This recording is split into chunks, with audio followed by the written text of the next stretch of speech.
I used to love Australia.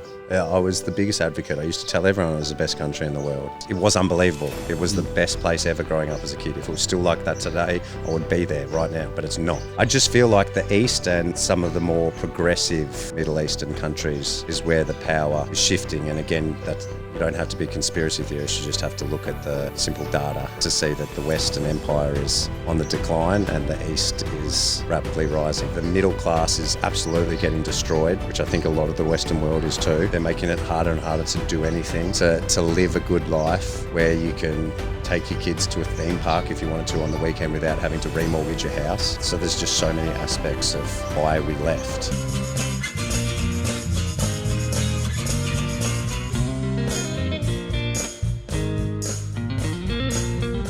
Welcome to Fruiting Body Podcast with your host, Brendan. We're here live in Phuket, Thailand. We have an absolute banger of a podcast with the legend, Matt Fox. Now, today we're going to be discussing some absolute controversial stuff.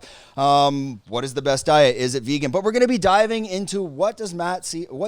Fox do? Can you let them know a little bit about what they can expect from this podcast? A bit about why we relocated from Australia to Thailand as a family, what I do, what I've been doing fitness and health-wise, how I can streamline it for the busy person, the parent, and just a bit of hate towards Australia. Yeah. Hate towards Australia. It's a lot of hate towards Australia and Canada. But we're going to be letting you know if you're a family looking to move to Thailand as well, how to make that transition, some of the do's and don'ts, red flags, and giving you all those golden nuggets. Do not forget to like, subscribe, Fruiting Body Podcast. We are Fruiting Body, a medicinal mushroom company located in Thailand. We're doing lion's mane, cordyceps, reishi, all that good stuff. Do not forget to like, subscribe, hit the bell, and let's go. Okay. All right, so we were just talking about how to introduce them. We're here with Matt Fox. You saw that intro. Absolutely epic. This podcast is legendary. Probably going to get 1 million views. So we'll put that pressure on Matt. Let's get this started. We like to just start right at the beginning, bring us right back to young Matt Fox growing up in Australia. Tell us a little bit about yourself. Well, I think like a lot of Aussie kids, I played every sport there was from a young age, and then kind of got more focused into basketball from about 8 or 9, which then transitioned into tennis full on from like 12 years old, 13 years old. And I did that with the hopes of, doing that as a living. So I was, full-time tennis, started to travel international by myself from 15, 16, and did that at the lower level of what you see on TV. So the level under, like the ATP tour, which is back then the satellite, challenger, ITF kind of tour. And then 2021, I was living in Europe for a few years because of tennis. It was just easier to be based there rather than go back and forth. And I was diagnosed with testicular cancer, so I went back home for that. Is it age 21 or 2021? 20 to 21. Yeah, it was around that age. Yeah. And then I went back home, operation, chemo, and then just lost the drive to kind of go out and do it all, which I'm not blaming that for, because leading up to that, I was losing the drive as well. Just the overseas slog, those lower levels don't make much money. They make a bit more now than they did back in my day. But you were winning a very, very hard tournament and making $1,200 at the end of the week. It's like a golfer. Unless you're in the top 10 or top 100. Well, no, actually, golf. Well, they did a comparison years and years, probably 5 years ago. But if you were 300 in the world in golf or 250 in the world in golf, you were still making 100K a year, right? Because you could play on the Asian tour and different. Whereas if you were that in tennis, you were minus 50, 60, because of the travel. 70K. Yeah, the travel, the hotels. You're not getting free hotels. You're not, you might be paying for a coach or something to come with you as well. So the expenses, and the tournament that you're winning, you're up against guys ranked 200, 300, 400 in the world, and you get $1,200 for it. It's just crazy, Yeah, and probably at that age, like you can foresee, am I even going to be a top 20? Yeah. You have there's probability there where you're like, probably, this isn't going to happen. Yeah, exactly. How quick does that connect at a young age, or like at what point do you realize like this just is not going to be worth it? I think at 20 I was still relatively young, and 19, 20 was when I I was just losing the drive to do it because it's such a hard slog. Like 3 years away by myself overseas, not really any coach, having to scrap and make money where I could from coaching and other things was just like tiring, physically and mentally. Do I think I could have got top 50? Probably not. Do I think I could have made like an okay living by being top 200? Yes, I really do believe I would have. But no one knows someone ranked 150 in the world. And once you finish tennis, you're starting from zero financially, I think, at that ranking. So there was a bit of that going in, but it was more just the love of it. I lost it. For any particular reason, or was it just the drive was gone? I mean, I can't pinpoint it, but I was doing it, you know, every day from a 14, 15-year-old for probably 6 hours a day at least, right? So 8 years of that, 4, 5, 6, 7 years of that, it takes its toll. Yeah, I have a buddy here. His name, he's probably 55, almost 60. His name's Damien. He's Australian. He's on the doubles senior tour. Mm-hmm. Great shape. But I mean, again, I asked him, he's like, yeah, it's kind of like, even at this age, he's just doing it for fun. Yeah. Like, you're not making anything out there. And injuries too. I had a really bad back injury, which like was horrendous for years on and off. Everything was uncomfortable. I was like, man, you know, how much longer? Yeah. And it's enough. When you're kind of finishing that tennis career and transitioning, what was the next step for you of, okay, now what am I going to do with my life? Exactly fucking that. No idea. No idea. No, I mean, like, you're still relatively, anything under 30, we're all relatively young and dumb, and at that age, like, are you deciding to still pursue being an athlete? I mean, that's still driving through the blood. Yeah, like I was training every day, still not tennis, but I was just keeping fit. I went into the family business and worked with my dad, which was in the building and, you know, timber and building industry. Which is not obviously my passion, but I chipped away at that for many, many years just because it was a job. I was working with my dad. It was fine kind of thing. But I knew I wanted to stay in the fitness and health space. I wanted nothing to do with tennis. I've tried tennis coaching, little kids. It's like a babysitting session, so that wasn't for me. So it took me a while to kind of find my feet and see which direction I wanted to go. But I got there. Yeah, I mean, it's still coming from that professional athlete world, that drive, that competitiveness is always there. How do you still find that feeling to stay competitive, even though you're kind of doing it on your own now? I think I built up the discipline from that young age. And people ask me about that and how do you stay motivated? And I always talk about how it's not motivation as well. Because motivation's emotionally based, I feel. Like if the weather's nice and sunny today, you're like, fuck, let's get out and run. If it's pissing rain and you're relying on motivation, I can give it a miss. So it was more, I think, from such that young age, I really wanted to be the best at tennis. So I was so disciplined myself. I had a great coach back then as well who was crazy. You know, he used to whip us with sticks if we weren't running fast enough. He used to drive behind us up hills with his car and bump us over. Literally drive over us, you know, not over, but would knock us if we weren't going fast enough, which gave you a different kind of mindset, I guess. Yeah, I mean, I'm doing some golf now. I'm definitely not professional. So, or getting run over with cars. Yeah, no. I mean, I'm just hitting. But when you're playing those sports, I mean, there's a certain point where it's kind of you versus you. You're your own worst enemy. That's it now, though, as well. Yeah. Let's jump a bit forward, like into the Thailand stuff, and I'm trying to bite my own tongue of not getting too controversial, and we're going into the vaccine stuff. But let's talk about the meat and potatoes of all of this. Why I'm here? Yeah, that's why you're here. Yeah, no, why are you in Thailand? And we've had that discussion. Yeah. I mean, leaving these Western worlds, I've left Canada. If my parents were there, to be honest, I would never go back. I'd still never want to go back. But that transition of even more so right now, right? You've picked up the family during COVID and post-COVID because we couldn't leave. Right, post-COVID, and you're like, absolutely, time to get out of here. Talk about what was it like in Australia during that time and that transition here, and how has it been? I met my wife in Thailand, pre-COVID 2015 or something, 14. We had our wedding here, 2016. So we've always had a love for Thailand. She's from Sweden. She was backpacking I was coming on my first ever holiday, I'll call it, because everything else was just tennis. So yeah, Thailand has always had a special place in our hearts. We came back, I think, before COVID. 2017 was the last time we brought our son, who was 1 at the time, and then, you know, for a few years out of there. And 23, we came back, spent 3 months because we knew this is something we wanted to do.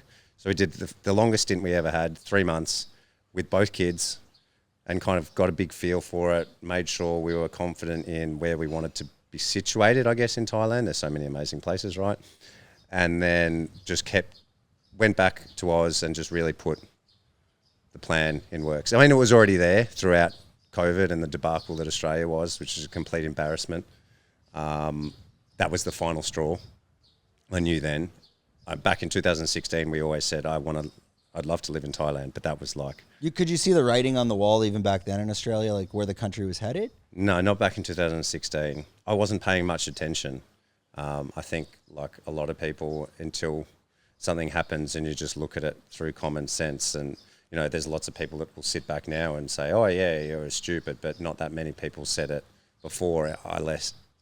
In my opinion, you had some sense of an IQ to recognise common sense, and you just knew it was way off, everything going on, like what Australia did for 2 years, and, you know, banning people from seeing dying loved ones and getting, you know, treatment for cancer over what it was. You know, and now they're coming out and saying, oh yeah, no one under 50 needed to get the vaccine, or it was like a common cold for anyone under 80, basically. Right, and I guess it is a slap in the face for actual people that were sick with cancer and going through chemo, this bullshit on the side to watch. Yeah, just seeing going to funerals, seeing people on their deathbeds, like it didn't make sense. And I was like, mate, that's they're labeling it. We got to get out of here. Yeah, I mean, it's that. Where did I see that? It's something to do with the motivation side. It's if you're ever demotivated, sit down with a cancer patient dying, and by the end of it, you're still demotivated. Like maybe kill yourself. Yeah, I mean, you've got to look at the I think the whole world's just gone soft, to be honest. But definitely, and it's continued on today. Which is great in Thailand. I think there's a similar mentality here, this collective consciousness, let's call it, where everyone's kind of escaped that rat race and they're kind of living in their own bubble of, at the same time, just don't bother me, let me do whatever the fuck I want as well. Yeah, expat-wise, anyway, sure, definitely. But it's just, you know, every majority of countries did their thing, but no one was on the extent of, you know, Australia, Canada, New Zealand. I mean, Melbourne was behind China as number 2. So it's like that. Yeah, I don't know what. I mean, is it maybe it was coming from England. I think at the end of the day, us Commonwealth are still being dictated from a higher power in the UK. Yeah. I mean, the Queen or the King, it's still on our money. Yeah. So where do you think that the message is coming from? That's my guess, but you can't tell that to anyone back home. They'll call you a conspiracy theorist. All right, you keep driving to work in traffic. Oh, here's a picture of me by my pool. Let's see who's right. Let's jump more into the influencer side. I don't fully understand the backstory on that. When did you get started? You've built the account. I think you got to be over 500,000 followers now on Instagram. How did that all start and come to fruition? Firstly, I really detest the word influencer. I don't what do we call it? I think I'm a coach. Legend. I would just say coach or coach. Okay. Yeah. It came about because when my wife was pregnant, I'd been going to the gym for a couple of years. You know, post tennis, I learned. Obviously, I got to deal with a lot of amazing world class fitness coaches as well as tennis coaches, world renowned.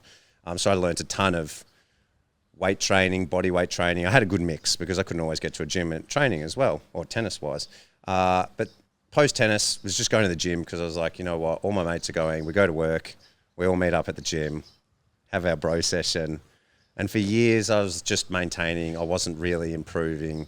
And I got to the point where, she became pregnant. And I'm like, I fucking hate going to the gym. Like, I go to work, I come home, I get changed, I sit in traffic again to go to the gym, which is packed as well. I'm waiting around for guys to get off the machine. It takes me 2 hours to go to the gym, and then I come home and it's like 7 o'clock at night.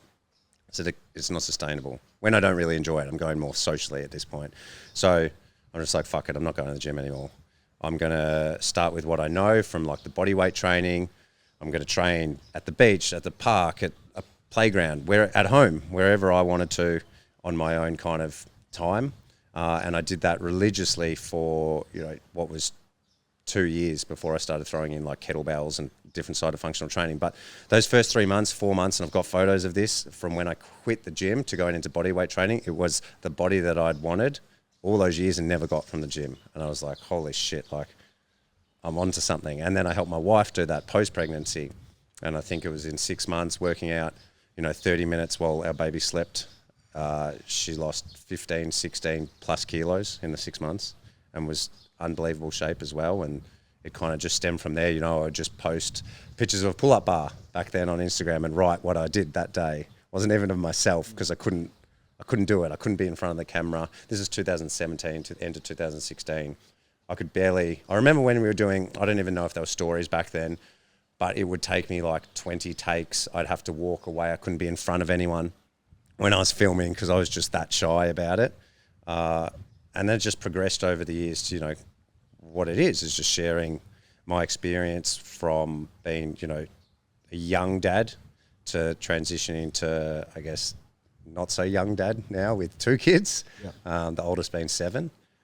I'm still sharing what I know works for people. You're not going back to the gym. You're not doing any heavy lifting in that sense? No. No, you're not putting up 2 plates on the bench and trying to blow out your knee on the squat. I don't see the reason behind it. I don't see why people are, doing their back and buys and their chest and tries and their leg day if they're not wanting to be a professional bodybuilder and stand up wearing a G-string on stage. What are you doing?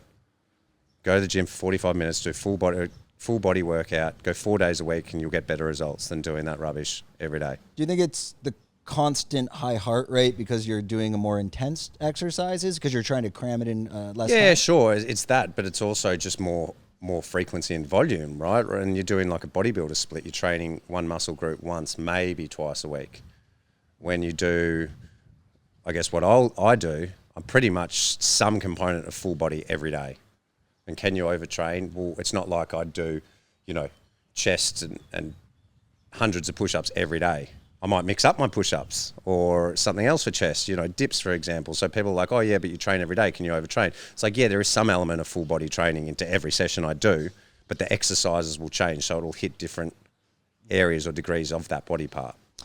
At this point, you're still working a full-time job while kind of creating this content on the side? It's not fully monetized yet? No, not at all. Yeah. So with my dad, obviously, and when I had breaks, he allowed me, being a good boss. If I wasn't busy with what I had to do for him, then I was on doing what I need to do, slowly building a website, creating programs. 2017, doing my personal training and fitness instructor certificate and all that jazz that you needed for insurance purposes, but not really for knowledge. And built it up slowly. It takes time.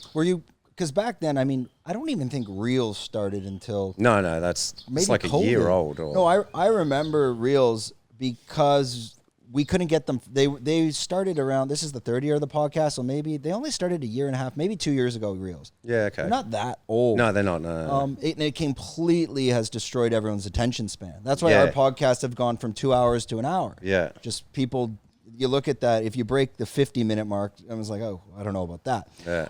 When did you realize that you could monetize your content on Instagram? Or like you were saying, it's much before that. You're creating these coaching programs that could be almost white boxed or to be able to sell to people that were looking for a complete package. Yeah. Well, just when I, got really good results myself, when I helped my wife, when I helped a few friends, and then I'm like, I'm onto something. Like, I know this training's good, but other people have got to be like me, like sick of the gym, can't get to the gym, need something more time efficient. And that's when I started doing it. It took maybe a year and a half from that first point to like putting out the website and stuff like that and building it up from there. But it wasn't really until COVID. Going into COVID, I think I was like 150,000 followers or something. And then during COVID, it went, another 200 to 350, 400,000 because I didn't have to pivot. Because I was already doing home workouts, people found me and came to me.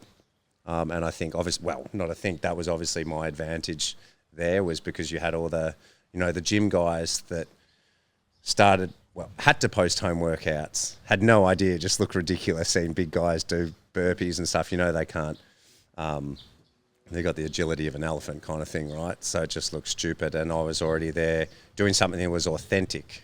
And I think that has always been the key. Even when it wasn't popular to do home workouts or minimal equipment or bodyweight training, I was doing it because it worked for me and it was fun. So that forced people to catch on to it and forced people to try it. And so many people now, so much feedback is like, post-COVID, they don't want to go back to a gym because they know their garage setup is so much better for them, or they know that training at the local park outside in the sun is just epic and they don't want to go back to the gym. So it was definitely one of the worst things that could have happened for gyms and fitness centers. Were there a lot of, were you kind of a pioneer at this? I'm sure there was other people creating these programs. Like I used to follow your Jeff Nipperts. I think it's more body training, like weight training there. Yeah. But when you're creating these packages, did you have any people to benchmark off when you're doing your creation process? Yeah, there was one or two people back in the day that I got coached by myself. I wanted a coach to learn more about it. I don't even know where they are. I can't even remember their names now. But today everybody's a goddamn coach. Yeah, Which yeah. is, but they I can remember learning a ton of knowledge, and I think that's why it's important to get a coach if you want to progress and move forward in anything. Yes, at least a mentor, unless you're me, where I am the coach always. Yeah. I guess this could be a touchy subject because I'm sure there are a lot of people that are trying to reach your level, whether they are a coach as well, and be able to sell their own packages. But every coach and life guru and mindset coach and, any motivational speaker, it seems like everybody's doing that today. You came from it from the very authentic background. The way you built it was very organic. When you start to see these lunatics pop up all over the place, like, what are your thoughts? I don't think too much, really. I don't really pay attention. Like, I don't spend a lot of time on social media looking at other people doing what they're doing in that degree. Like, I can appreciate it. I've got some people, obviously, that I follow and I think's awesome, but not necessarily in the fitness space, in whatever. I follow your page, right? There we go. But, yeah, I don't really think. Like, good luck to you. Yeah. If you can do it, then whatever. Have you spent time in Bali and in Rawai? Because and Copenhagen, these are very similar communities. I think Rawai, where you are, if we're allowed to mention that, is much less off their rocker compared to like your Copenhagens and your Balis, where everybody is just regurgitating information they read on YouTube and trying to sell it as a package. Have you spent time in Bali or Copenhagen? I've been to Bali a few times. I'm not a fan. Yeah, it's just crazy. The traffic is mental. I think back, 5 years ago, probably more, and people would probably know better than me because I think the last time I went was maybe 4 years ago, would be a lot better than what it is now. I think it's just turned in, from all reports that I get, it's just a circus. Like the traffic, it's an extension of Melbourne and Sydney. I mean, you go to this place there and you're paying, $7, $8 for a coffee. It's like, hang on, look where I am right now. I'm jumping over rubbish in the street and there's 5-year-olds on a scooter kind of thing, and you want me to pay the same price that I'm paying elsewhere. It doesn't kind of fit. So it's like, why would I go there? Yeah. And be surrounded by the people that I wanted to get away transition away from. Doesn't make sense. Much more politically correct when the cameras are on. We can change that if you want. I'm not. Don't worry. I'll just like AI over your mouth. No, I'm joking. I want to jump. I think a good part of this podcast as well is for families looking to make that move. Many people do have children, younger children, and they could be in Australia watching this, and whether they're your followers or not. Well, they'll abuse me because they'll get offended by my choice to leave Australia. That's like a lot of people do. I'm sure there are really a lot that would love to do it, but there is the fear of they don't know what to do. What's the first step? Where do my kids go to school? How do I get a visa? A lot of these things you would have went through. If there was a playbook and you're able to give that fast track advice on the transition from Australia to reality, probably this is much more reality than back home. What advice would you give to young families looking to make that move? Well, I think you need to test the waters first, right? And that's why we did the 3 months. I feel like that's enough time with a family to kind of figure out if it can work or not. You either know it or you don't in 3 months. You need to be flexible in what you do in life. I mean, you can come over here with no job. You can set up a business. Sure, you know, there's work permits. You can start a company. There's lots of options that you can do, and I feel like there's great growth available in Thailand, because in a lot of respect they're a little bit behind on some aspects of business and what works in cafes or bars or even a gym, right? But it's coming. You see it's coming, especially around our area, my area. It's very health and fitness orientated. And I think there's something like 50, 60, 70 cafes now that are trying to put that healthy spin on stuff. But yeah, I think you need to test the waters and obviously have the ability to do it. Do you need to have a job where it's available online? No, but then you are taking a gamble that you move to set up a company. But if you don't try, you don't know, I guess, too. So, and you can always at least try to set that up before coming out here. I think bringing in younger children here, maybe one of the biggest concerns is health insurance and the cost of that. And obviously, you had a fun month last month, yeah? Yeah, I've been through that a bit now. Which can get costly. Yeah. Can you talk about the health insurance side for a family? Because if you're a single male coming out here, sure, it's not the end of the world. But when you bring a family, there are concerns. Third world country, kind of, I guess. Yeah, well, no, definitely not third world. I looked at recently. Second world and on the way up too. Yeah, I mean, Bangkok Phuket Hospital, it looks like a resort. I've never seen a hospital in Canada look like that. Yeah. So let me start there. Yeah. The international hospitals are better than the hospitals that I've been to in Australia, hands down. You can have travel insurance for one. You can get local insurance, which we did when we arrived here with a Thai company, which covers you for the family, which is cheaper than what it was for our family cover in Australia. And yeah, you go to the hospital and it's nicer. I feel like it's more efficient too, you know, with my son and recent issues. We saw an optometrist, a neurologist, an ENT specialist in the space of a couple of hours from going in, all in the one roof, without referrals needing to go, you know, here, there, GPs. And your insurance covers that all? Well, they should be, yeah. The claim's in there, so let's hope they do the right thing. But yes, that's what it's about. And I just don't feel like, from my personal experience back home, that would have been done so quickly, so time efficiently under the one roof without a million fuck-arounds. You know, you go to the GP and to get an MRI or to get a scan, you've got to get a referral, then you've got to go there. Like, there's a million referrals and prescriptions, and it's just bullshit. Everyone's just taking a clip off you on the way for that reason. And you're on a waiting list. And you're on a waiting list. And then, you've got private health in Australia too. Yeah, sure, if you can afford it now. Yeah, but then don't forget to pay your 50% tax on everything. Yeah. So is it really free? Yeah, that's what I get. You'll come back to Australia, you know, when one of you gets sick or you need it for our free healthcare. I'm like, what are you talking about? Nothing's free. You're paying 30, 40, 50% depending on your income.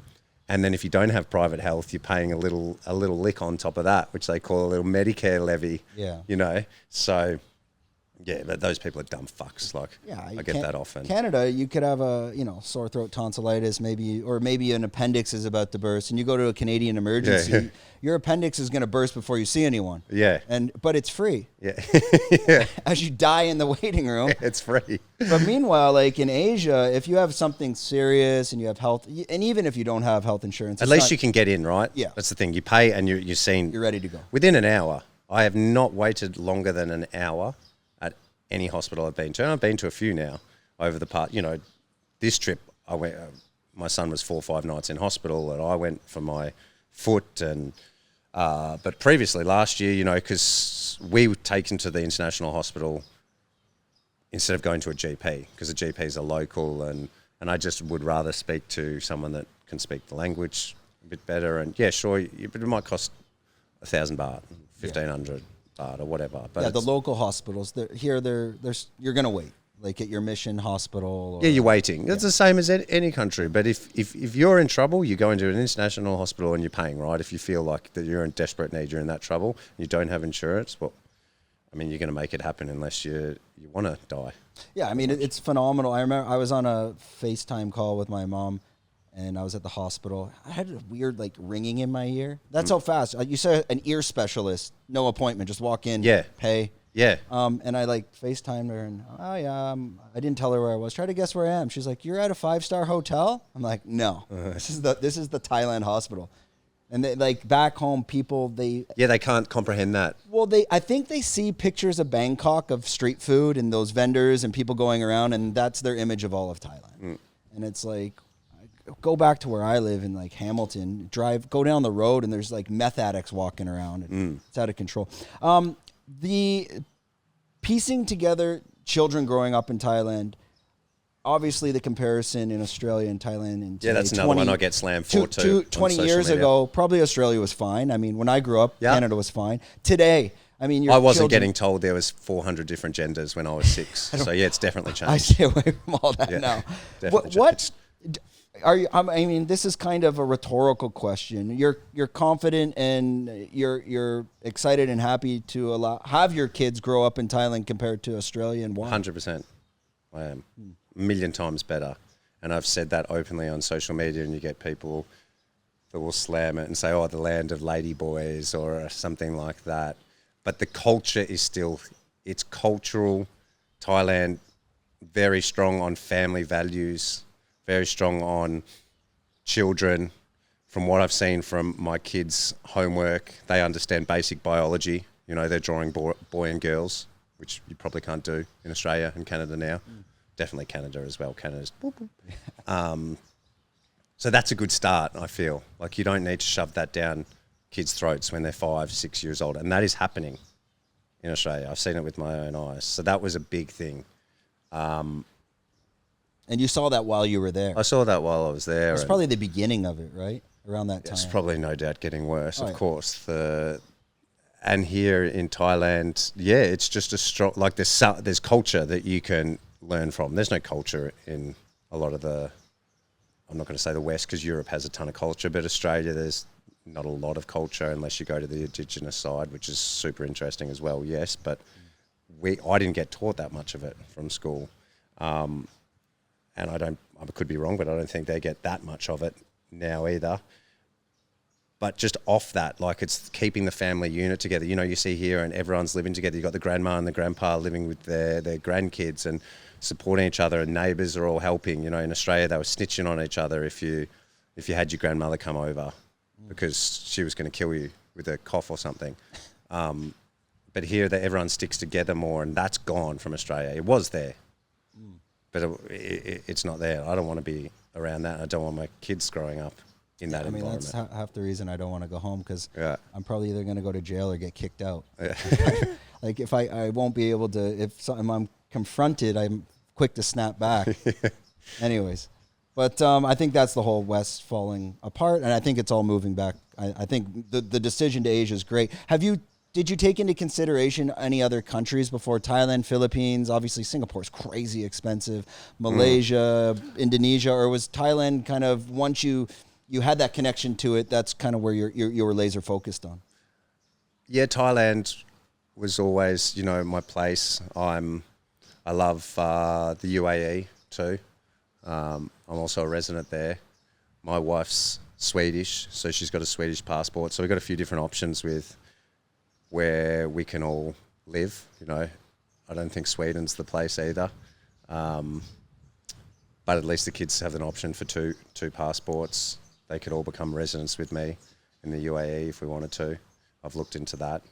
I just feel like the East and some of the more progressive Middle Eastern countries is where the power is shifting. And again, you don't have to be a conspiracy theorist. You just have to look at the simple data and numbers to see that the Western Empire is on the decline and the East is rapidly rising. And it's history as well, right? Every empire falls, and I think, unfortunately, we're witnessing that.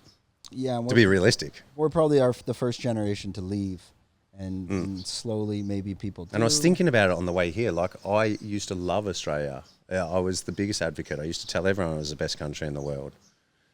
But I have the ability, and this is what I say to some people that come at me on social media, to understand that it's not the place that it used to be. And it's okay to admit that. Like, stop hanging on to the past. It was unbelievable. It was the best place ever growing up as a kid. If it was still like that today, I would be there right now, but it's not. That's the fact, you know. The middle class is absolutely getting destroyed, which I think a lot of the Western world is too. They're making it harder and harder to do anything, to live a good life where you can take your kids to a theme park if you wanted to on the weekend without having to remortgage your house. So there's just so many aspects of why we left. Yeah, I mean, the cost of living there is crazy. Every time I go back, it seems like a dinner out at night is up like 40%. Yeah. Like, I remember I went back. Last time I went back was 5 years ago, and going to dinner with a friend, it's like $300 just for like you're talking 10,000 baht just to go to dinner. So everyone's kind of, I think they just want everyone to stay inside. That can be a month accommodation in a house, yeah. Yeah, it's crazy. A month rent. It's crazy. In a house. Let's go through cost of living. I know this is typical YouTube content, but people watching this, I like to educate anyone, like new followers that are out there that are watching this. And if you can just get one person that sees this to leave their home country, I think I've done my job. And I think it is that whole, I've tried to get so many friends to leave over the past 10, 12 years. And a lot of them are just realizing it now, but it's too late. Now they got a mortgage. Now they got kids. Yeah. Maybe they got a job in the government. If you got a job in the government, you're never leaving your country unless you go do something else maybe here. Talking a little bit about that, your move here, do you see yourself here for life? Is this it? Yeah, I mean, at the minute, otherwise I wouldn't be here. Between, you know, obviously UAE as well. I mean, I would love to be able to have my kids spend some time in Sweden too, just for that side of the family. But yeah, I wouldn't. Yes, short answer to it, definitely. Yeah, I think it's only coming up. Like, Thailand is an amazing place, and it's progressing in terms of infrastructure and access to everything that you expect in the West. And I think Phuket this is why we chose Phuket. You know, you've got an international airport 45 minutes away from me. We've got 3 international hospitals 30 minutes away. We've got amazing schools 5 minutes away. And it's more and more. It's coming more and more. So why? Yeah, there's no reason. Well, as Phuket is getting more expensive. We've talked about this. Yeah, it's definitely. I wouldn't say it's cheap. We might go to Phang Nga, the city. It's interesting there, but obviously then the schools are a bit different. Yeah. Hospitals are different, but you're only 45 minutes to get down here. Yeah. We've all seen, the cost of Phuket is really going up, and I'm sure you've probably seen that on rent and whatnot. Yeah. Do you see yourself though, like staying in Phuket? I think we were talking about you're building a house as well. Yes, potentially. This is in the works. That's the direction we would like to go. Do you think you would? I mean, your dollar is going to go way much further off the island. Have you considered other areas in Thailand because of the cost is getting so high in Phuket? No interest. Yeah, it's just the convenience is here. What about staying in Rawai? I mean, you basically had to bring your passport to get up here today. It's fucking hell. Yeah. Man, I went to Phuket town last night. It was an hour and 20 minutes. Yeah, the traffic still, it couldn't improve. It ends up making you stay in your districts. Would you ever move up to now the beauty of this area and why I enjoy it as well is we're 2 minutes to Boat Avenue, but it's the ability to go to the East Coast and leave the island with no traffic. Once you're down in Rawai, if there's traffic, you're pretty much stuck there. Would you ever consider moving up to these areas, or why choose Rawai? We didn't bother to explore this side. We came here off a recommendation of a really close friend, and I took his word for it. That guy, bad decision. But I'm happy. Yeah. And I'm, like I said, there's amazing places in Thailand, but to factor in the children, and I know that's I think it's, from what people told me, it's rather similar up here in terms of accessibility to schools and things like that. So if there was anywhere else, it would probably be here, but it would never be like a Koh Samui or a Koh Phangan or an island with the kids. because, and you know, it's just the airports. If we've got to fly, if hospitals, you're a bit more limited. Do I think those places are amazing? Yeah, sure, but I can go there for a week or a holiday, a weekend getaway, rather than live. Yet we never leave. I don't think I've left really left the island in a couple years. It's hard. You get stuck in these little bubbles. And you start to think you're like, when you live in Phuket. But I have to leave. I promise my wife. That's one of the things we got to shoot off a weekend. I'm telling you, go up. And you have to, because there's so much amazing places in this country, though, right? Like. Yeah. Have you been to Khao Lak, like to the dam, Khao Sok? No, but that's one of the places. Yeah. Once you get up there, the second you get there, your brain goes, why don't I do this more often? And then the second you get back, a year goes by and you do nothing. Yeah. But I'm a bit like that. Whereas my wife is like, wants to, and I would love to be more proactive in that for sure. So I've kind of got to break some habits. But to be honest, now is the best time. Like right now till about October. Yes, it's rainy season. Well, not the best time for with a moon boot on. But we'll explain the beauty of driving in Rawai. It's everywhere in Thailand. Yeah. But these places like Khao Lak and whatnot, the hotel cost just goes down so much more. Yeah. And to be honest, you don't want to be there in the high season anyways. The hotels are absolutely packed. Yeah. You get everything without the tourists and the crowds right now. Yeah. This time of year. And it's cheaper because the price. But yet the traffic, it still took you an hour to get up here. You took the highway the whole way. Yeah. And it was still...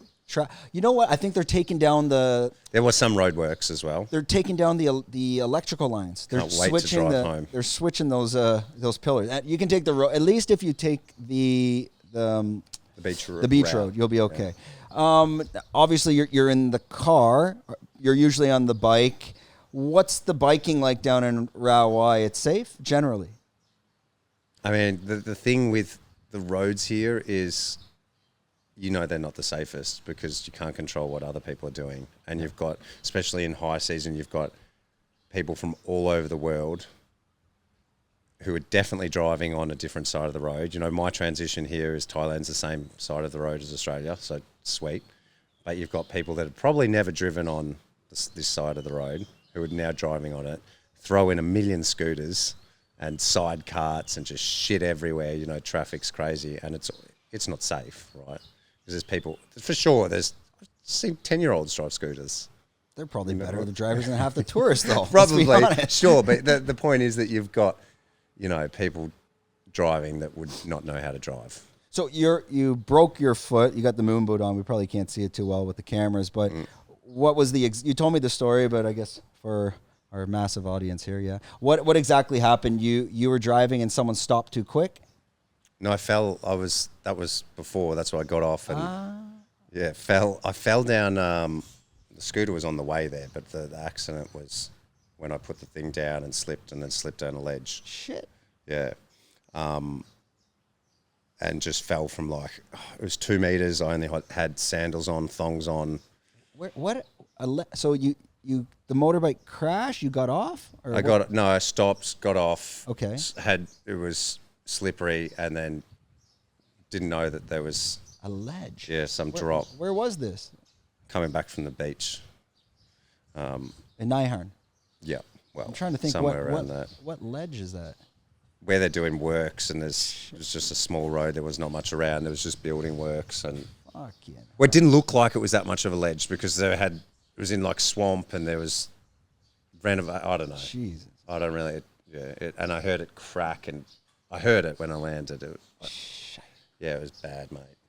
Yeah, and that's probably what you're looking for 4 months, maybe. A month? A month? I've almost done a month. We're not even close. Yeah, I think. But actually healing it. I think I'm several months. Yeah, I told you I didn't give you much hope. I did my toe and it's never healed. Yeah. I don't know what. But I'm doing absolutely everything you can. I'm peptides. BCP, I think it's called, 157, TB, 500, red light therapy, some massage around the ankle because my ankle's fine. It's just the actual foot. Does it help? I don't know, but I'm going to try. Get the blood back in there as well. Yeah, I'm going to try. Yeah, I'm a few days in on the red light therapy, using that every day, multiple times a day. You're taking the boot off. You can take it off. You can take it off. But it's in a cast? No, just the boot. Shit. And what is it? The big toes broke, or no? The actual foot, right at the top. Yeah, it's not a good spot. Yeah. It's a bad spot. You'll heal up quick. Let's hope. Lis Frank is the name of the bone, which is a bad one. Shit. It's a break with a torn ligament on top. Well, maybe with the peptides it can help. I mean, apparently that can. What about? I guess we were over at Isler on the weekend. Callum's place, the stem stem cell place. Do you think that did they talk to you about that? Can that do anything? Yeah, I spoke to. Yeah, it can definitely help, but they're not open for another month or so, and then even then it takes. Once they get the stem cells, it takes 4 or 5 weeks from that to grow it. Right. And I'm hoping by that stage, because that'll put me at about 3 months, that I don't need it anyway. You're good to go, and hopefully you can be running. What about... I won't be running. I don't think I'll be running in 3 months, though. What about blood plasma? Because I had a problem with my knee, and they were saying, take your blood. I think it's called BSP or BSB or something. It's like they spin your blood. It's like there's plasma. a PRP? Yes, that's the one. PRP, yeah. Have you looked into I've tried that once or twice on my face. My face. No, I haven't looked into that for this. Interesting. But I may do. Yeah, I'll just try anything. Let's jump right before we wrap it up. Probably 10 more minutes. It's already almost an hour. It flies, doesn't it? It flies by. Yeah. Talking about your recent launch of your program, kind of when we first met, you're just building it up. I remember one day you're like, I got to go shoot like 500 different things. Did you put that all together? You've launched it. It's live. Yep. Talk a little bit about it. What is it exactly? How can people find it? And give us a full explanation. Yep. Well, it is, I guess, just an evolution of what I started back in 2016, 2017, which is called back then, well, it still is now, bodyweightbuilt.com. Bodyweight Built, because everything initially started off with just body weight. And then as the years progressed, I started throwing around some kettlebells or dumbbells, but still kept it very minimal equipment, and with a mix of, do I want to use some kettlebells today with some body weight? Do I just want to be body weight? To have that option. So I've just, I've been through websites. I've had 1 or 2 apps prior. This is, I think, my 3rd app, because I evolve it as I go. Obviously, as technology changes and everything. Yes, I did have to reshoot.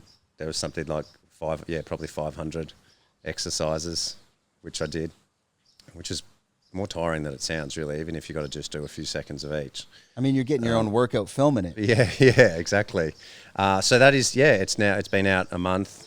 It's, generates workout programs based on the user's fitness level, their availability in terms of, 3, 4, 5 days a week. Keeps everything to about 45 minutes tops. It's based around their equipment access. As I said, do they have X, Y, Z? If not, then it's body weight.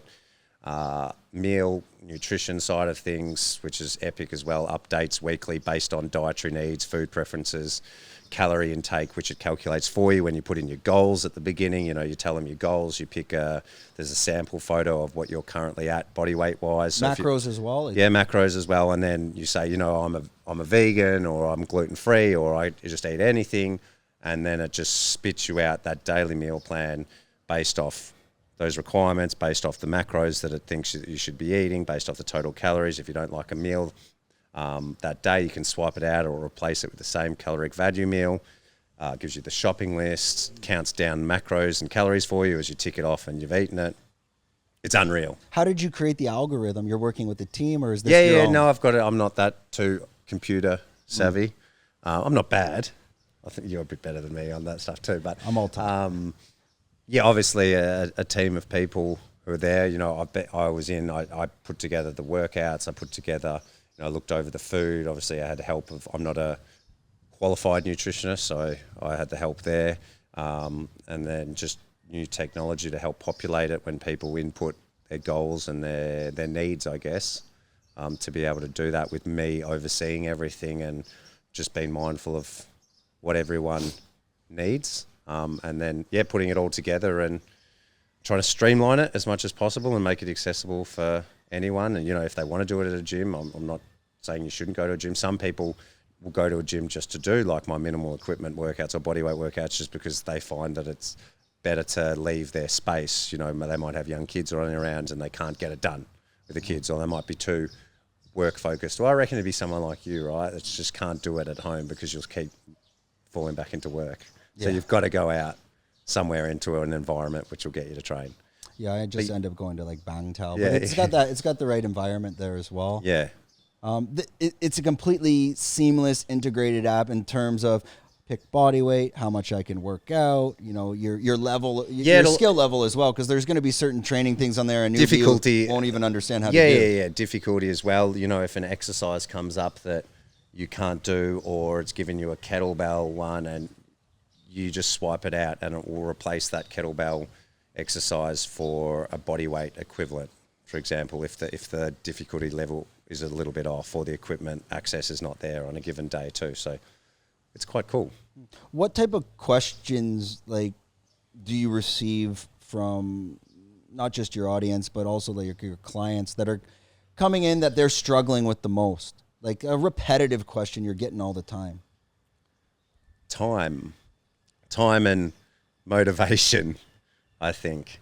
And, for my, it's just my niche or main audience that finds me is parents, young parents, or people that are about to become parents, or guys, whatever it could be. So it is a common theme on how to juggle keeping yourself in shape with work and with family commitment. So that would definitely be the number one question.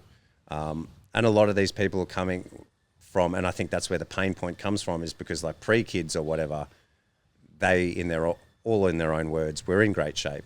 We're in good shape. But then, kids come and the stress of just having to do that and work and juggle everything, and they start putting on some weight, which is, it's very easy to do, right? If you continue to eat the same and your lifestyle activity completely drops off and you've got this stress and you're just eating to try and keep moving, it is what it is. I mean, and at the end of the day, we all know how to lose weight. I am a fucking weight expert. I mean, I got to lose weight, but it's pretty simple. Burn more, eat less. That's literally it. Yeah. Everyone's like, well, there's this what is the go-to diet? I'm like, how many calories did you burn today? 1,000? Okay. How much did you eat? 3, 4? You're going to get fat. Yeah. That's literally that's the math. I find I've been down, I'm 100 now, but I've been down to 78. That part of the equation is not so complicated. The other part is, okay, so people know that they need to exercise just, for longevity and overall health and stuff too. How can they exercise in a way that they find fun, that is also time efficient to them, and keeping it fun? Because and that's why I ended up stopping the gym. And I wish I stopped it earlier, but I kept going for, as I said, the social aspect of things, is how to balance everything, that you can work out for 30 minutes, not do the same shit every day so you get sick of it in a month, feel good, learn a bit more knowledge about nutrition, because again, you can eat less, but is it going to develop the body that you want to, or are you just going to get skinny and have the skinny fat type dad bod that people say? So how can you kind of package that up, streamline it, and make it really easy for anyone to understand and then see results too? Because people want to see results, and the faster they see results, the more likely they're going to keep going as well. Well, I think it's the entertainment, fun aspect of it. Definitely that. You don't want to I have to go to the gym, I have to do this. Then it's and have you heard of is it Laird Hamilton? He's a famous surfer from Hawaii. He basically said, do exercise that you find fun. Go surf, go play volleyball. Yeah. Just that's your exercise. And if that's entertaining, then it doesn't even feel like exercise. Yeah, and the biggest thing, behind time, the next thing would be they just don't know what to do. If they can't get to the gym, they don't know what to do, because, whether they went to whatever they did at school, they learned the standard weightlifting stuff. So it's like, hang on, if I'm not going to go to the gym, and I'm just going to use my little home setup in the garage or in my living room with a pair of dumbbells, I don't know what to do other than the 5 stock standard kind of exercises, and that's going to get boring for them real quick. So then it's also about educating them, so beyond, whatever their period is, that they can then go out and they would not say, I don't know what to do, or I just do the same 5 things. It's, Yeah, and when you create those I use another program mostly for weightlifting, and then I do HIIT classes. Yeah. So I'll go to Bangtao early. Yeah. I'll lift super heavy, let's say bench, but then I jump right into a HIIT class. Yeah. I only lift for 20 minutes. Yeah. And then the HIIT, I get all the other shit from it, because they're using dumbbells and all that. Yeah. People that are joining your program, I think the advantage there is they don't need to think. It's like you've clicked this, you set up your program, and now essentially like you're just following it instead of like, okay, because that comes into time efficiency too. Yeah. When you're talking with people that they don't have hours to research and to write their own programs, because I said they don't know what to do anyway, so they're not doing it. But then they're going to spend time on YouTube watching through videos, but how do they know that's going to fit into their lifestyle or actually work for them? One guy might have a sore knee, the other guy might have a sore shoulder, the other guy might have a sore back. Mm-hmm. How are they going to cater that to them? So that's, kind of where that all comes in, is just streamlining it for the busy person. Is it all tracked in terms of, I did this program this week and I can see how many kettlebell swings I've done last week to kind of gauge where you're at? Yeah, you can. There's tracking, there's testing components where you evaluate monthly. There's lots of things. What was the biggest struggle creating this program? Just the mental anguish of time and trying to be perfect or meticulous about little details and having it nice, and that's the most difficult. I know how to make programs and how to get people results, but it's like, how do you portray that on a screen, I guess, for someone to sit at home on the other side of the world to then understand and do it well. Yeah, even going through those beta testing did you guys do beta testing, let people test it so they can find bugs or anything? Yeah. Even after you release it, it's like anything. You get to the point, I put a new program in there recently. Yeah, and that was after a month. You've looked at it and you're like, okay, I want to change this, and this. And are you constantly... Nothing I want to change, because when it went up, I was so happy with it. But just now I'm like, I put a glutes and abs, glutes and core specific 6-week program in there that's generalized, where the other programs are tailored to, the individual. This one's just generalized. There's four sessions a week with that specific focus of glutes and abs. And I mean, that's probably a little bit more onto the female side. From my experience, that's kind of some key areas that they want to work on. Not to say that guys can't jump on that either, but my wife obviously helps me as well, and she's involved in a lot of the input, more so than me, in terms of what looks good and definitely what women would want and need. That was only after a month. So I'm always like thinking of ways to give more value and make it constantly better, as you are, right, with the list of products. I'm sure when you're first creating content at the beginning, when you put it out, you're like, this is the best thing I've ever seen. And in 2 years, you look back at it, you're like, that's a piece of shit. Yeah, just because the technology... And you just grow, and it's the fine-tuning. Like, I remember the first podcast we created, I'm like, no, there's nothing better than that in the world. I go back and look, I'm like, that is fucking terrible. And you learn more. Like, I've had my own coaches since then. Yeah. So you learn more, you gain more knowledge if you keep wanting to learn. And then from that knowledge, you pass it on. To wrap it right up at the very end and piss everybody off, talking about the nutrition side, did you build out a vegan program? There's definitely vegan. There's vegan in there. Yeah, of course. Were you I went vegan for like a year once. 2018? Yeah, it sounds about... I'll tell you what. How'd you know that? Fuck. ChatGPT. Got me in there? Yeah. I just go... I'd like to... Before a guest comes on, I don't need to do a lot. I just go... This guy, Instagram, give me something that no one knows about. They go, he was a vegan in 2018. What the fuck? Yeah, I'm like, fuck, all right. That's why I brought it up at the end. So how did that go? Well, I'll tell you why, because I think people knock a lot of diets just off the basis of knocking them. And I wanted to try, that's why I always say to so many clients, I've tried pretty much every diet there is, from carnivore to paleo to vegetarian to vegan to just what I am now, which is eat everything but just balanced whole foods, which is the simplest way to go and the best for longevity and sustainability. But yeah, I did it. I definitely got skinnier, and probably not in a good way. People thought I looked a bit ill. I can remember some comments. I felt pretty good though.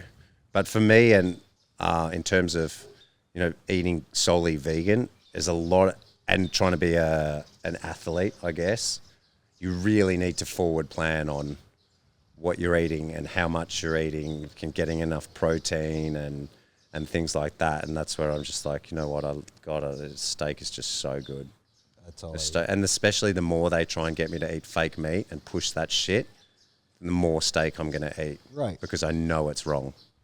It's not healthy. You're eating lab-grown meat. No, I mean, I think they're banned. And then you look at the people that are like behind all that and the stuff, and you're like, yeah, that's a no for me. Yeah, I mean, even that, what is it, Beyond the Beef Burger or Beyond Burger? Beyond Meat or something, yeah. Shit is. I know a lot of friends eat that, and I did eat that during that period because I had to. Yeah, there's this. You can't even pronounce half of them. There's 50 ingredients to go into one patty. So, no, I mean, I'd rather just go to a local farmer, butcher, and get something from them. Yeah, I tried vegan for one day in Copenhagen. And I was doing like an ayahuasca retreat. I'm like, I lasted 24 hours. I'm like, this is fucking retarded. I'm like, I need 200 grams of protein. Yeah. Okay, so I'm eating beans. Yeah, the amount of food you've got to eat. Yeah, but then you can't go low carb. Because beans are protein to carb equivalent. Quite so now I'm eating 200 grams of carbs. Or more, probably, definitely more to get to. And I feel sick. And is that protein even bioavailable? Like people, well, there's 6 grams of protein and 2 ounces of broccoli. It's like, yeah, but you don't absorb that. And what the fuck is broccoli protein? Yeah, I don't want to totally knock it because I know there are people there are vegan athletes and they look great and they perform well and stuff. Again, all the power to them if they've got the time and the ability. I mean, it's not cheap as well. But you think it could be their blood type or genetics or I something definitely else there? think there is a blood, from where you're from. I speak to my wife a bit about this. There isn't a one diet fits all. People are like, oh, you've got to eat the caveman diet. I think it comes, and this is where, new technology now comes in with DNA testing and seeing what works for you. It's surely got to be off the background. Like in Scandinavia 1,000 years ago, my wife, for example, what did they eat? A lot of potatoes, pickled fish, things like that. Did they eat a lot of red meat? Yeah, maybe deer and things like that. But they weren't smashing seafood, fresh seafood like, say, Australians maybe are. They weren't eating avocado toast. No, they weren't eating avocado toast. So I feel like that has to have some, input into if they completely shift away from that and into what they are now. Like Thai, right? They're a slim nation, but now you see more Western food come in and the fast foods. It's the sugars. And the sugars and stuff. Are they the healthiest? I don't think so from my perspective of what I've seen. There's a lot of sugar in it, but I definitely feel like there's more overweight people here now than there was when I first came here 15 years ago on holiday. And that's because now there is, when I first went to PP Island, there's not a McDonald's or a Burger King. That only came about in, 4 or 5 years ago, I think. And it's stuff like that. They're all popping up, unfortunately. The Starbucks everywhere. And so they're moving away from their traditional diets, which if you look at how that would have been, it would have been, living off the land and chicken and farm animals. And well, they had the fish sauces back then. They just weren't like full of preservatives. Yeah. I mean, so I definitely, just one, there's not a one size fits all. You can't say you must be vegan, you must be carnivore, you must be this. I think it's definitely, there has to be something. I'd love for some scientist in that. Again, common sense. Yeah. Or just don't fucking overeat. That too. And do so well. And also we were probably 1,000, not even 1,000 years ago. Let's go 200 years ago. Yeah. My great grandparents were in Ireland, Scotland, England, wherever. They were working in the farms for 12 hours a day. Yeah. Eating potatoes and meat. Yeah. That was it. You're not getting fat. No. They're just no way. And now people are scared of potatoes. Yeah. Well, I think the problem now is like the vitamin B complex because of the soil. So that's what I supplement now, and I did all my blood work and looked. Most people are low vitamin B and different types of vitamin B because of the soil and the tilling. Because the soil is, if you're just throwing potatoes in every year and the soil's not rejuvenating, letting it rest. Yeah, that's where you're getting it from as well. Yeah. But I mean, and at the end of the day, if you really want to be vegan and you just eat meat, well, what do you think the cow was eating? He's eating grass. There you go. So today I'm vegan. Yes. Too easy. Yeah. Do you get a lot of what is the most like pullback you get from your community, whether it's your post, any type of your content where people are commenting and it's something reoccurring to the point where it's, maybe gets a bit frustrating? Yeah, when I mentioned, like, I put up a few posts of some of the reasons we left Australia, and there was so much admiration and nice things, but also quite a fair bit of like, you know, you'll come back as soon as someone's sick and like slamming me. It's like, it's a bit weird, isn't it? It's just like, I would never bother to negatively comment on some stranger's post. I don't think I've ever done it. And then especially with, you know, this one video in particular I was talking about, I said the cost of living, the lifestyle for the kids, the like just straight facts.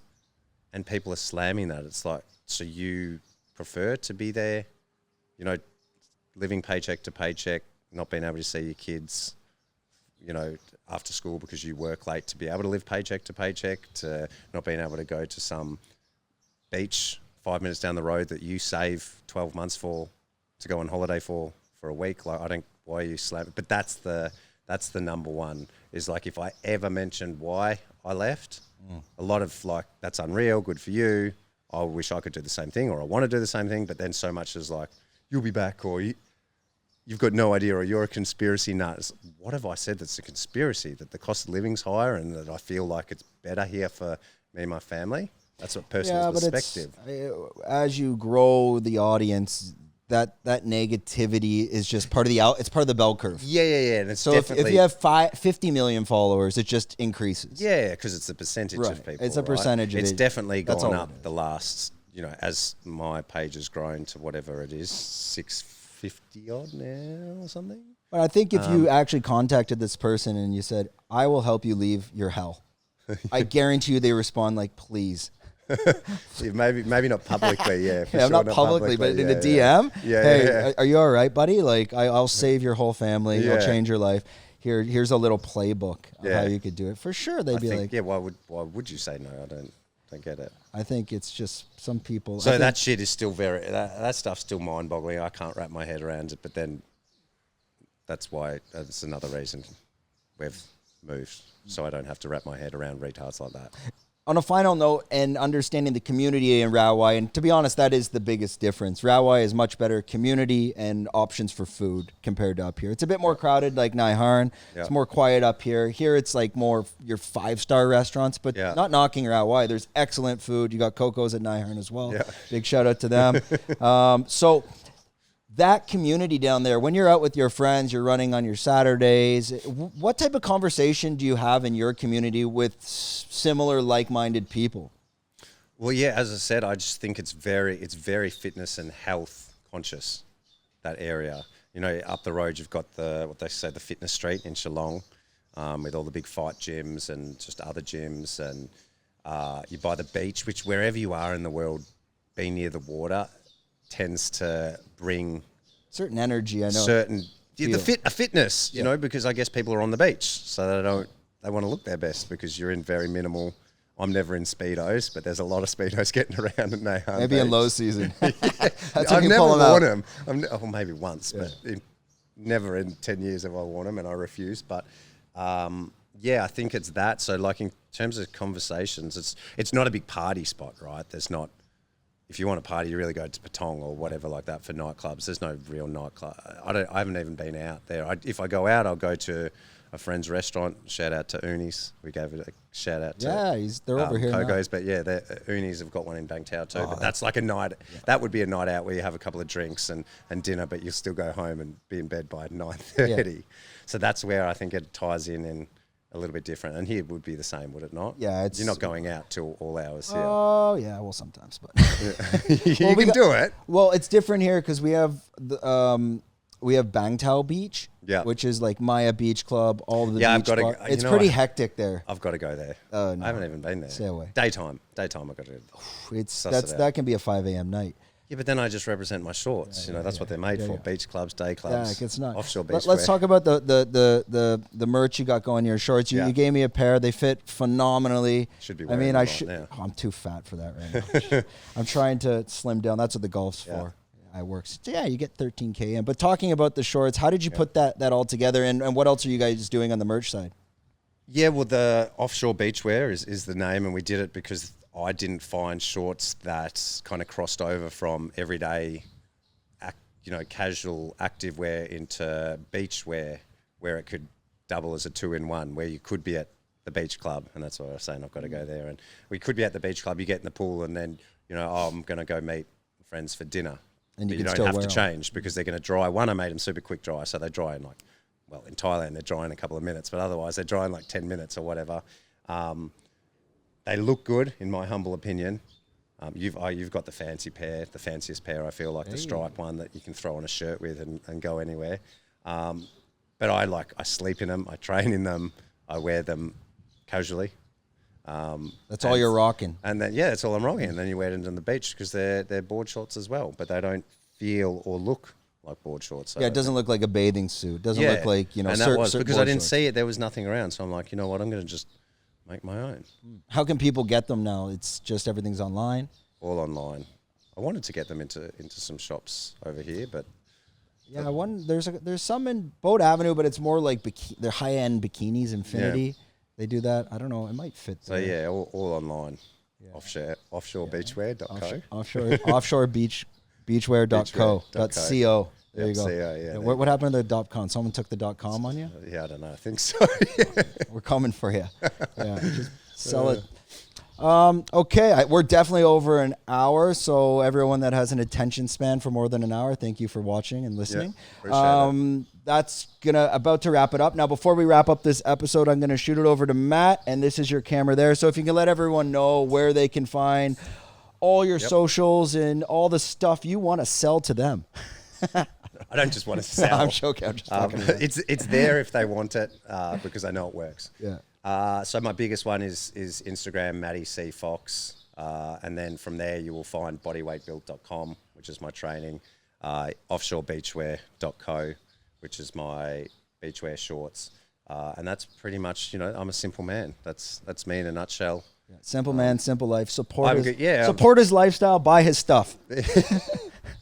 Yeah, that's how it's going down. Same here. Me and my family. Yeah, and we're selling mushrooms. Buy a lot of these so I can buy the house next door. Well, I take it. We're trying. Yeah. I take it every day, so I can vouch for it. Yeah, let's throw that in there. I'll get that little clip in there. I take this stuff every day. They're actually going to be in my bio very soon. There we go. Well, so there you go. Now that you've just got your international store. Website's on, but the shipping cost is crazy. I'll explain that later. But there's a way to make it work. Talking about my phenomenal products, what do you think about the Lion's Mane? I love it. I've been using mushrooms, as you know, for 6-7 years now, and when we met, 6 months ago perhaps or something, you got me into this, which you've explained, but it's a bit over my head, a lot of it. But I know that this is an unbelievable product in terms of the purity and the strength. Correct me if I'm wrong on any of this. So I've transitioned away to your capsules rather than the drops that I was taking, and love it. Are you taking the cordyceps before running? Can you feel, because usually when you're at ain't much running going on now, but yes, I was. Yes, before workouts. I would take that. What feeling would you get? No real feeling in terms of it's not like a caffeine buzz on an empty stomach, but it's just like you can keep going a bit, right? Yeah, it's hard to explain. It's like the burn doesn't come, or or you're not as gassed as quickly through higher intensity bouts. Like you can, you'll be gassed, but then 30 seconds later, okay, it's going again, and I could probably do a couple extra. So you definitely notice the difference. Lion's Mane, I've taken every day for that long. I don't know if I notice a huge difference now in terms of that. Maybe the mental energy, whereas you don't crash, and that's what it's meant to do too, right? Yeah, cognitive. And a lot of it's strange. You notice it when you stop it.